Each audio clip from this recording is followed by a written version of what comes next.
যুক্তরাষ্ট্র নতুন করে ৩৬টি দেশের ওপর নিষেধাজ্ঞা দিতে যাচ্ছে। মার্কিন পররাষ্ট্রমন্ত্রী মার্কো রুবিওর সই করা অভ্যন্তরীণ কূটনৈতিক বার্তায় দেশগুলো নিয়ে বেশ কিছু উদ্বেগ তুলে ধরে এ নিষেধাজ্ঞা আরোপ করতে যাচ্ছে দেশটি। নতুন করে কোন ৩৬ দেশ যুক্ত হলো এই নিষেধাজ্ঞার তালিকায়, তা নিয়ে বিস্তারিত জানাচ্ছেন লিমা সায়ন্তী।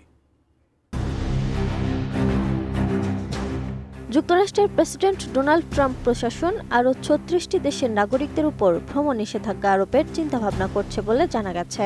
এদের মধ্যে রয়েছে যুক্তরাষ্ট্রের ঘনিষ্ঠ মিত্র মিশর ও জিবুতির মতো দেশও। মার্কিন সংবাদ মাধ্যম দ্য ওয়াশিংটন পোস্ট এক গোপন কূটনৈতিক স্মারক পর্যালোচনা করে এ তথ্য জানিয়েছে।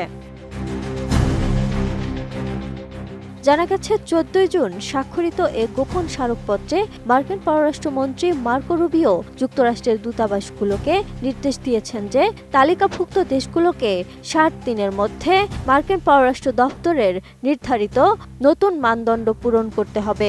ব্যর্থ হলে এসব দেশের নাগরিকদের উপর পূর্ণ বা আংশিক ভিসা নিষেধাজ্ঞা জারি করা হবে।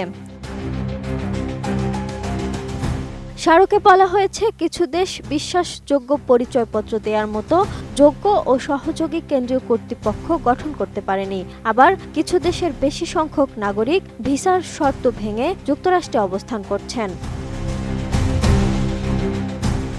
ওই স্মারকে আরও বলা হয়েছে, ২৫টি আফ্রিকান দেশ, যেগুলোর মধ্যে রয়েছে Angola, Benin, Burkina Faso, Cabo Verde, Cameroon, Cote d'Ivoire, Democratic Republic of Congo, Djibouti, Ethiopia, মিশর, Gabon, Gambia, Ghana, Liberia, Malawi, Mauritania, Nigeria, Sao Tome ও প্রিন্সিপে, সেনেগাল, দক্ষিণ সুদান, তানজানিয়া, উগান্ডা, জাম্বিয়া ও জিম্বাবুয়ে। বিশ্বমানের Thermex rod, Salam steel Thermex, দেশের একমাত্র Thermex rod.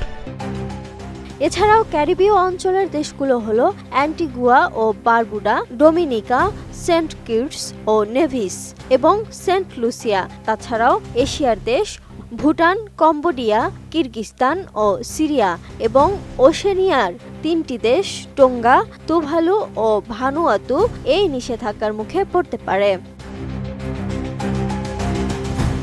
স্মারকে আরও উল্লেখ করা হয়েছে, যদি কোনো দেশ যুক্তরাষ্ট্র থেকে ফেরত পাঠানো তৃতীয় দেশের নাগরিকদের গ্রহণে সম্মত হয় অথবা নিরাপদ তৃতীয় দেশ চুক্তিতে অংশ নেয়, তবে নিষেধাজ্ঞা শিথিল হতে পারে।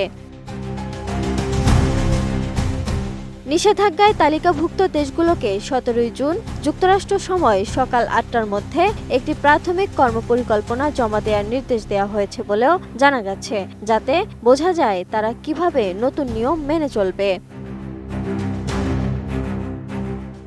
এই সিদ্ধান্ত এমন এক সময়ে নেওয়া হলো যখন প্রেসিডেন্ট ট্রাম্প সদ্য তার প্রথম প্রশাসনের সময়কার ভ্রমণ নিষেধাজ্ঞা আবারও চালু করেছেন। সেই আদেশে ১২টি দেশের নাগরিকদের প্রবেশ নিষিদ্ধ করা হয়েছে এবং আরও ৭টি দেশের জন্য আংশিক নিষেধাজ্ঞা বহাল রাখা হয়েছে। Lima Sayanti, desk report, 18 news.